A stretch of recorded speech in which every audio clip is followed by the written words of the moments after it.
Morning friends.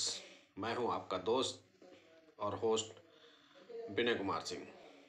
तो हाजिर हूं आज फिर एक नए टॉपिक के साथ। जैसा कि आप सभी लोगों को पता होगा या बहुत सारे इंटरव्यू में क्वेश्चन पूछा जाता है कि लीकेज करंट क्या होता है और क्यों फ्लो होता है।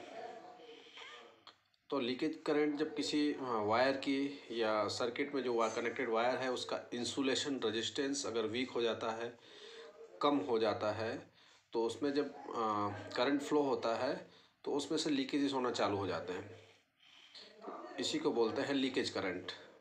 मतलब सीधा सा अगर कोई आपसे क्वेश्चन पूछे कि लीकेज करंट कैसे फ्लो होता है तो आप सीधा सा उसको आंसर दीजिए कि जब किसी वायर की इंसुलेशन रेजिस्टेंस कम हो जाता है तो उसमें लीकेज करंट फ्लो होना चालू हो जाता है।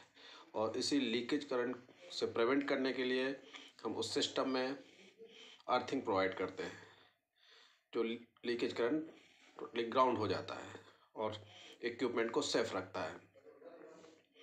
या फिर एक और रीज़न हो सकता है कि जैसे बारिश के टाइम पे जो टर्मिनल्स होते हैं मोटर के, वहाँ पे मॉइस्चर चला जाता है तो उसकी वजह से भी इंसुलेशन रेजिस्टेंस कम हो जाता है और उसी की वजह से लीकेज करंट फ्लो होना चालू हो जाता है। तो जब भी अब कोई आपसे पूछे कि लीकेज करंट क्या होता है, क्यों फ्लो होता है, तो आप सीधा सा उसका एक ही आंसर दीजिए कि जब किसी वायर का इंसुलेशन रेजिस्टेंस कम हो जाता है या वायर डैमेज हो जाता है तो उसी में लीकेज करंट फ्लो होना चालू हो जाता है और उसको प्रिवेंट करने के लिए हम सिस्टम में अर्थिंग प्रोवाइड करते हैं। That's it.